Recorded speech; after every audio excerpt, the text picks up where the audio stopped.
Dans ce laboratoire, on étudie tout ce qui concerne la tension de surface, qui est cette propriété qu'ont les fluides de rester confinés sous forme de gouttes. En fait, on regarde des choses qui sont à des échelles extrêmement petites, à l'échelle d'une goutte, voire de très petites gouttes, dans une multitude de configurations de la nature et de l'industrie.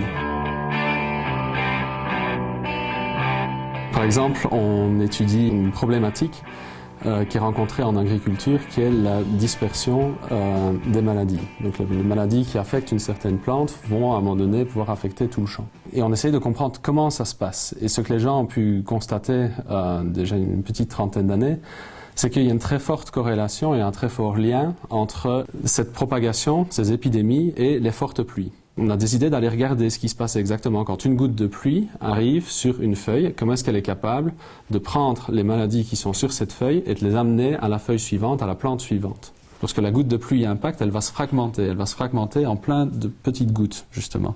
Et ces petites gouttes, après, vont être éjectées à différents endroits, vers différentes plantes. Et c'est cette mécanique de fragmentation, en quelque sorte, de cassure du liquide. C'est vraiment ce qui va décider de jusqu'où les maladies vont pouvoir se propager.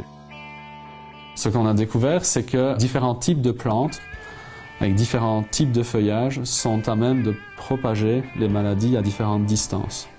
Et il y a des limites qui sont des limites physiques et pas des limites biologiques, qui déterminent jusqu'à où les pathogènes peuvent se propager, les maladies peuvent se propager en un impact de gouttes de pluie. Ces résultats peuvent avoir un impact assez direct en agriculture, enfin, en tout cas plus ou moins à long terme, parce que les gens vont être capables de prendre en compte cette propagation des maladies dans la manière dont ils planifient leur culture.